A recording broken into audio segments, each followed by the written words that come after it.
Welcome to our YouTube channel for daily jobs update. और आज हम इस वीडियो में इंडियन कोस्ट गार्ड नाविक के new recruitment notification online form apply process के बारे में पूरी जानकारी लेकर आ चुके हैं और मेरे दोस्त आगे पर जानकारी देंगे। जी हाँ दोस्तों, इंडियन कोस्ट गार्ड भारतीय तटरक्षक ने यहाँ पर नाविक जनरल ड्यूटी यानी कि नाविक जीडी, नाविक डोमेस्टिक ब्रांच यानी कि नाविक डीबी के 300 खाली पदों को भरने के लिए नोटिफिकेशन रिलीज कर दिया है। कैसे आप इस भर्ती में पार्टिसिपेट करने के लिए अपने फॉर्म अप्लाई कर सकते हो बिना कोई मिस्टेक किए हुए, इसकी पूरी जानकारी हम आपको स्टेप बाय स्टेप रजिस्ट्रेशन से लेकर प्रिंट तक इस वीडियो में देंगे। बस आपको इस वीडियो को स्किप के बिना शुरू से लेकर एंड तक देखना है। उसके बाद वीडियो पसंद आए तो इसे लाइक और शेयर कर दें। चैनल पर नए हो तो इसे सब्सक्राइब कर लें। तो गाइस, बिना कोई वक्त गंवाए चलिए शुरू करते हैं। आपको इस वीडियो के डिस्क्रिप्शन बॉक्स में हमारी वेबसाइट पेज का लिंक मिल जाएगा। यहाँ पर आपको इस भर्ती के रिगार्डिंग सभी डिटेल्स प्रोवाइड कर दी गई है। इंडियन कोस्ट गार्ड भारतीय तटरक्षक ने यहाँ पर नाविक जीडी यानी कि जनरल ड्यूटी और नाविक डीबी यानी कि डोमेस्टिक ब्रांच के लिए 300 वैकेंसीज का नोटिफिकेशन रिलीज किया है। नाविक जीडी के लिए 260 वैकेंसी है, नाविक डीबी के लिए 40 वैकेंसी है। इस भर्ती के लिए आप 11 फरवरी 2025 से 25 फरवरी 2025 तक अपने फॉर्म अप्लाई कर सकते हो। 10वीं 12वीं पास कैंडिडेट ऑल इंडिया से अप्लाई कर सकते हैं। अप्लाई करने के लिए आपको इस पेज को नीचे स्क्रॉल डाउन करना है। इंपोर्टेंट लिंक सेक्शन में आकर ऑफिशियल नोटिफिकेशन पीडीएफ लिंक पर क्लिक करके इस भर्ती के नोटिफिकेशन को ओपन कर लेना है। इसमें से आपको पूरी डिटेल रीड कर लेनी है। यहाँ पर आपको इस भर्ती के रिगार्डिंग सभी डिटेल्स प्रोवाइड कर दी गई है। जैसे कि एजुकेशनल क्वालिफिकेशन की अगर बात करें तो नाविक जीडी की पोस्ट के लिए आपका 12वीं क्लास पास आउट होना जरूरी है और उसमें आपके पास मैथ और या फिर और फिजिक्स एक सब्जेक्ट के रूप में होने जरूरी है। और नाविक डीबी की पोस्ट के लिए आपका 10वीं क्लास पास आउट होना जरूरी है किसी वेल रिकॉग्नाइज्ड बोर्ड से। यहाँ पर नाविक जीडी के लिए 260 वैकेंसीज है। जोन वाइज भी आप वैकेंसीज की डिटेल चेकआउट कर सकते हो और कैटेगरी वाइज भी यहाँ पर कौन सी कैटेगरी के लिए कितनी नंबर ऑफ वैकेंसीज है उसकी डिटेल आपको दे दी गई है। आप यहाँ से चेकआउट करें। नाविक डीबी के लिए 40 वैकेंसीज है। इसके लिए भी आप जोन वाइज और कैटेगरी वाइज वैकेंसीज की डिटेल यहाँ से चेकआउट कर सकते हो। पूरी जानकारी आपको इस भर्ती के रिगार्डिंग इस नोटिस में दे दी गई है। आप सभी जानकारी यहाँ पर 1 बाय 1 करके केयरफुली चेकआउट करें। उसके बाद आप अपना फॉर्म अप्लाई करें। फॉर्म अप्लाई करने के लिए भी आपको हमारी वेबसाइट के इसी पेज पर ही अप्लाई ऑनलाइन का लिंक दिया गया है।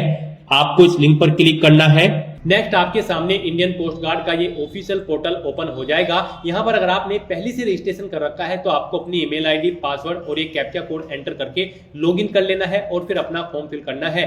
और अगर आप यहाँ पर इस भर्ती के लिए फर्स्ट टाइम अप्लाई करने जा रहे हो तो उसके लिए यहाँ पर आपको सबसे पहले अपना अकाउंट क्रिएट करना होगा। उसके लिए आपको क्रिएट अकाउंट ऑप्शन पर क्लिक करना है। फिर यहाँ पर आपको अपना रजिस्ट्रेशन का फॉर्म फिल कर लेना है। यहाँ पर आपको सबसे पहले अपना नाम एंटर करना है, फिर आपको अपने फादर का नाम एंटर करना है, उसके बाद आपको अपनी मदर का नाम एंटर करना है, अपनी नेशनैलिटी सिलेक्ट करें, जेंडर सिलेक्ट करें, अपनी ईमेल आईडी यहां पर एंटर कर दें। ईमेल आईडी आपकी एक्टिव एंड वैलिड होनी चाहिए। वही ईमेल आईडी आपको एक बार फिर से एंटर करनी है कंफर्मेशन के लिए। फिर यहां पर आपको अपना मोबाइल नंबर एंटर करना है। जनरेट ओटीपी बटन पर क्लिक करना है। जनरेट ओटीपी बटन पर क्लिक करने के बाद आपकी रजिस्टर्ड ईमेल आईडी और मोबाइल नंबर पर 2 ओटीपी सबमिट किए जाएंगे। वो ओटीपी आपको यहां पर एंटर करके उन्हें वेरीफाई कर लेना है अपनी ईमेल आईडी और मोबाइल नंबर को। फिर यहां पर आपसे पूछा गया है आपको इस भर्ती के रिगार्डिंग कैसे पता चला है, यूट्यूब से, टेलीग्राम से, व्हाट्सएप से या फिर एम्प्लॉयमेंट न्यूज से। आप ऑप्शन सेलेक्ट करें और फिर सबमिट बटन पर क्लिक कर दें। इस तरह से यहां पर आपका रजिस्ट्रेशन सक्सेसफुली कंप्लीट हो गया है।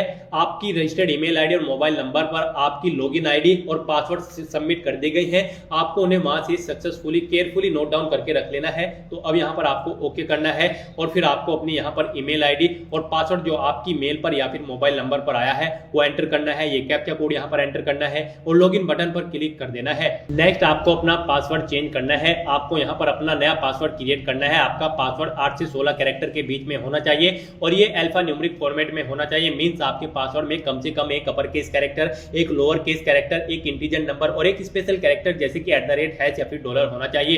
तो यहां पर आपको अपना पासवर्ड क्रिएट करना है। वही पासवर्ड एक बार फिर से एंटर करना है कंफर्मेशन के लिए। फिर आपको एक कैप्चा कोड यहां पर एंटर करना है और कंटिन्यू बटन पर क्लिक कर देना है। इस तरह से यहां पर आपका पासवर्ड सक्सेसफुल सक्सेसफुली रिसेट हो जाएगा, चेंज हो जाएगा। अब यहाँ पर आपके सामने आपका डैशबोर्ड ओपन हो चुका है। आपको ये सभी जनरल इंस्ट्रक्शन केयरफुली रीड करने हैं, चेकबॉक्स को ओके करना है और फिर सबमिट बटन पर क्लिक कर देना है। नेक्स्ट आपके सामने कुछ इस तरह से इंटरफेस खुलेगा। अब यहाँ पर आप अपनी सेकेंडरी ईमेल आईडी एंटर कर सकते हो, ये ऑप्शनल है। अगर आपके पास कोई दूसरी ईमेल आईडी है तो यहाँ पर आप एंटर कर दे। ऐसे ही आप अगर कोई और मोबाइल नंबर एंटर करना चाहते हो तो यहाँ पर दूसरा मोबाइल नंबर एंटर कर दे और फिर यहाँ पर आपको अपना मैरिटल स्टेटस सिलेक्ट कर लेना है। उसके बाद यहाँ पर आपको अपना वोटर आईडी कार्ड या कोई आईडी कार्ड यहाँ पर सिलेक्ट कर लेना है जो आप प्रोवाइड कराएंगे और उसका नंबर यहाँ पर आपको एंटर कर देना है। फिर यहाँ पर आपको वही नंबर एक बार फिर से एंटर करना है कंफर्मेशन के लिए। उसके बाद आपको इस पेज को नीचे स्क्रॉल डाउन करना है। फिर आपकी बॉडी पर कहीं कोई कट या तिल का निशान है तो उस प्लेस का नाम यहाँ पर आप एंटर कर दे। ऐसे ही 2 प्लेस का नाम यहाँ पर आपको एंटर कर देना है। नहीं है तो यहाँ पर आपको नो मार्क एंटर करना है। फिर आपको अपनी कैटेगरी सिलेक्ट करनी है। अगर यहाँ पर आप रिजर्व कैटेगरी से बिलोंग करते हो तो फिर यहाँ पर आपको आपकी कैटेगरी का सर्टिफिकेट कब इशू कराया गया था वो डेट आपको इस कैलेंडर में से सिलेक्ट कर लेनी है। कब तक की इसकी वैलिडिटी है वो यहाँ पर आपको सिलेक्ट कर लेनी है। अगर डेट है कोई वैलिडिटी की तो वैलिडेट डेट मेंशन करें, नहीं ऑलवेज वैलिड है तो यहाँ पर आपको ऑलवेज वैलिड ऑप्शन सिलेक्ट कर लेना है। फिर यहाँ पर आपको अपनी डेट ऑफ बर्थ इस कैलेंडर में सिलेक्ट कर लेनी है। Proof of date of birth आपको यहाँ पर सिलेक्ट करना है। कैसे आप अपनी डेट ऑफ बर्थ प्रूफ करोगे, 10वीं की मार्कशीट से या फिर बर्थ सर्टिफिकेट से, ऑप्शन सेलेक्ट करें।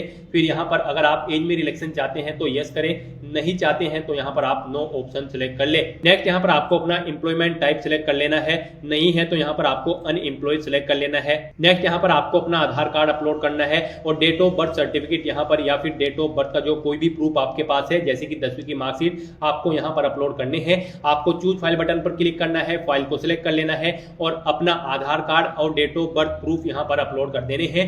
आपकी इन फाइल का साइज यहाँ पर 50 KB से 150 KB के बीच में होना चाहिए। ये जेपीजी या फिर जेपीजी फॉर्मेट में होने चाहिए। तो यहाँ पर इन सभी डिटेल्स को फिल करने के बाद और ये डॉक्यूमेंट्स अपलोड करने के बाद आपको सेव बटन पर क्लिक करना है। नेक्स्ट यहाँ पर आपको पोस्ट सेलेक्ट कर लेनी है, आप जिस पोस्ट के लिए अप्लाई करना चाहते हैं, नाविक डीबी, नाविक जीडी। गाइज हम यहाँ पर आपको नाविक जीडी की पोस्ट के लिए अप्लाई करके दिखाएंगे, बाकी की पोस्ट के लिए भी सेम ऐसे ही अप्लाई होगा। तो यहाँ पर आपको अपनी पोस्ट सेलेक्ट कर लेनी है और फिर आपको सेव ऑप्शन पर क्लिक कर देना है। इस तरह से यहाँ पर आपका पोस्ट का सिलेक्शन सेव हो जाएगा। नेक्स्ट यहाँ पर आपको अपनी क्वालिफिकेशन की डिटेल प्रोवाइड करानी है।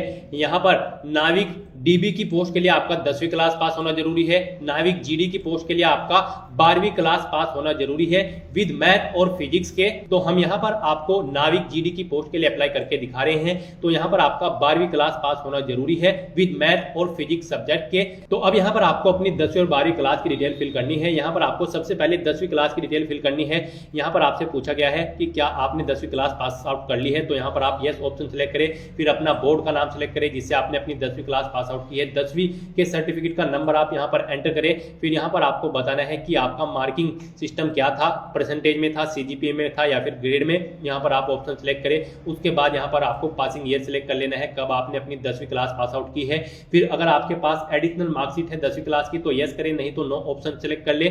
उसके बाद यहाँ पर आपसे पूछा गया है कि 10वीं क्लास में आपके पास कितने सब्जेक्ट थे, वो यहाँ पर आप एंटर करें और फिर उनकी डिटेल आपको यहाँ पर प्रोवाइड करानी होगी। आपको ऐड सब्जेक्ट बटन पर क्लिक करना है। फिर 1 बाय 1 करके 5 सब्जेक्ट जो आपने यहाँ पर नंबर ऑफ सब्जेक्ट दिए होंगे वो यहाँ पर आपको डिटेल उनकी पूरी फिल कर देनी है। जो भी सब्जेक्ट आपके पास थे यहाँ पर आपको पहले सब्जेक्ट का नाम एंटर करना है। फिर उसमें आपने कितने मार्क्स ऑब्टेन किए हैं वो एंटर करने हैं। मैक्सिमम कितने मार्क्स थे जिसमें से आपने मार्क्स ऑब्टेन किए हैं वो एंटर करने हैं। इस तरह से आपको 1 बाय 1 करके अपने इन सभी सब्जेक्ट के मार्क्स यहाँ पर ऐड कर देने हैं। उसके बाद आपको सेव बटन पर क्लिक करना है और अपनी ये डिटेल सेव कर देनी है। फिर यहाँ पर आपको अपनी 12th क्लास की डिटेल फिल करनी है। तो आपको 12th क्वालिफिकेशन डिटेल ऑप्शन पर क्लिक करना है।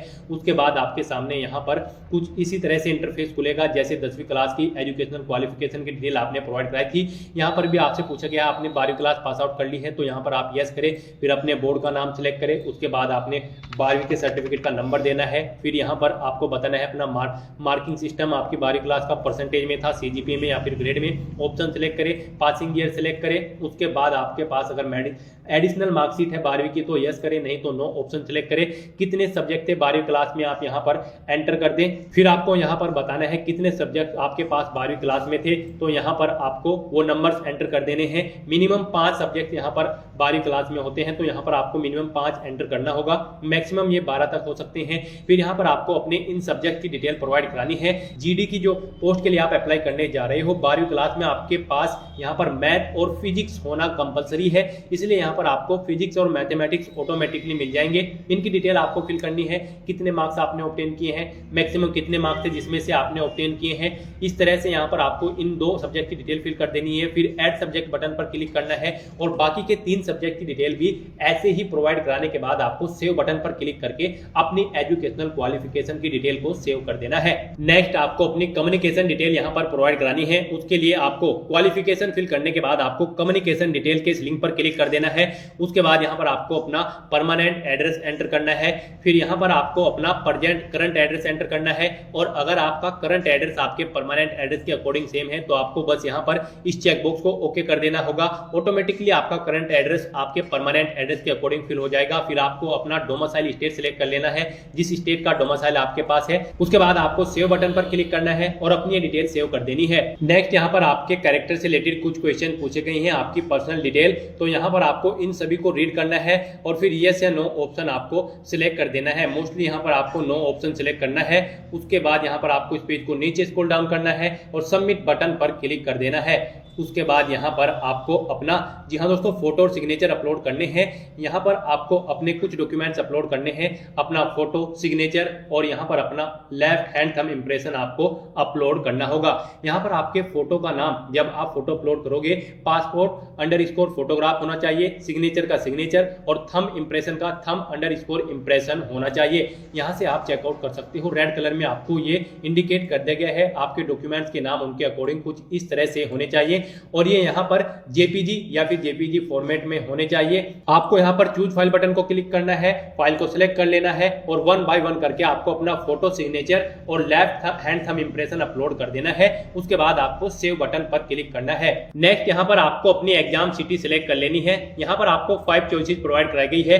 पहले आपको स्टेट सिलेक्ट करना है, फिर उसकी सिटी आपको सिलेक्ट कर लेनी है। इस तरह से यहाँ पर आपको 5 स्टेट सिलेक्ट करने हैं और उनकी 5 सिटी यहाँ पर आपको सिलेक्ट कर लेनी है। उसके बाद यहाँ पर आपसे पूछा गया है, आपने जो ये सिटी सिलेक्ट की है क्या ये आपके प्रेजेंट एड्रेस के 30 किलोमीटर की दूरी के अंदर है? अगर है तो यस करें, नहीं तो नो ऑप्शन सिलेक्ट कर ले और उसके बाद यहाँ पर आपको सेव बटन पर क्लिक कर देना है। नेक्स्ट यहाँ पर आपको अपना सेकंड स्टेज का जो एग्जाम होगा उसके लिए यहाँ पर आपको सिटी सिलेक्ट कर लेनी है। यहाँ पर भी आपको 5 चॉइसेस प्रोवाइड कराई गई है। यहाँ पर आपको 5 जोन सिलेक्ट करने हैं और 5 सिटी आपको सिलेक्ट कर लेनी है। फिर आपको सेव बटन पर क्लिक करना है। इस तरह से यहाँ पर आपका सेकंड स्टेज के एग्जाम के लिए भी सिटी की प्रेफरेंसेस सेट हो जाएगी। नेक्स्ट यहाँ पर आपको आपके एप्लीकेशन फॉर्म का पूरा प्रीव्यू शो कर दिया गया है। आपको सभी डिटेल्स केयरफुली चेकआउट कर लेनी है। इस पेज को नीचे स्क्रॉल डाउन करना है, डिक्लेरेशन सेक्शन में आकर आपको यहाँ पर अपनी सिटी एंटर करनी है। फिर आपको ये सभी यहाँ पर गाइडलाइंस रीड कर लेनी है, ये डिटेल्स रीड कर लेनी है। इन सभी चेकबॉक्सेस को रीड करने के बाद आपको ओके करना है। प्रिंट प्रीव्यू बटन पर क्लिक करके अपने एप्लीकेशन फॉर्म का एक प्रीव्यू चेकआउट कर लेना है और उसका एक हार्ड कॉपी प्रिंट आउट ले लेना है। फिर आपको इस पेज को नीचे स्क्रॉल डाउन करना है, इन इंस्ट्रक्शंस को केयरफुली रीड करना है। यहाँ पर आपसे पूछा गया है कि क्या आपने प्रिंट प्रीव्यू देख लिया है अपने एप्लीकेशन फॉर्म का, तो यहाँ पर आपको यस ऑप्शन सिलेक्ट करना है। इन ऑप्शंस को रीड करके आपको यस या फिर नो ऑप्शन सिलेक्ट कर लेने हैं और फिर आपको सेव बटन पर क्लिक करना है। फिर आपको एप्लीकेशन की बेसिक डिटेल्स यहाँ पर शो की जाएगी। सभी डिक्लेरेशन सेक्शन में आकर आपको इन इंस्ट्रक्शंस को केयरफुली रीड करना है और इन चेकबॉक्सेस को ओके करने के बाद आपको कंफर्म डिटेल बटन पर क्लिक करना है। कहीं पर कोई मिस्टेक है तो आप एडिट कर सकते हैं, नहीं तो आपको अब कंफर्म डिटेल बटन पर क्लिक कर देना है। अब आपको यहाँ पर फाइनल सबमिट बटन पर क्लिक कर देना है। इस तरह से यहाँ पर आपका इंडियन कोस्ट गार्ड, नाविक जीडी, डीबी और यांत्रिक का फॉर्म सबमिट हो जाएगा। अब आप व्यू एप्लीकेशन फॉर्म बटन पर क्लिक करें और अपने एप्लीकेशन फॉर्म का एक हार्ड कॉपी प्रिंट आउट ले लें। आपको यहाँ पर इस पेज को नीचे स्क्रॉल डाउन करना है, प्रिंट बटन पर क्लिक करके अपने एप्लीकेशन फॉर्म का एक हार्ड कॉपी प्रिंट आउट ले लेना है। गाइस, अगर आप जनरल, ओबीसी या फिर ईडब्ल्यूएस कैंडिडेट है तो पहले आपको 300 रुपए फीस के रूप में जमा कराने होंगे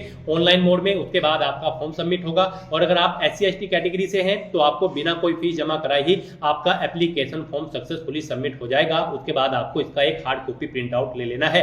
तो दोस्तों, ऐसे आप इंडियन कोस्ट गार्ड, नाविक, जीडी और डीबी की पोस्ट के लिए अपने फॉर्म अप्लाई कर सकते हो बिना कोई मिस्टेक किए हुए। आज की इस वीडियो में बस इतना ही। आई होप ये वीडियो आपको पसंद आई होगी। अगर पसंद आई हो तो इसे लाइक और शेयर करें। चैनल पर नए हो तो इसे सब्सक्राइब कर लें। Thanks for watching.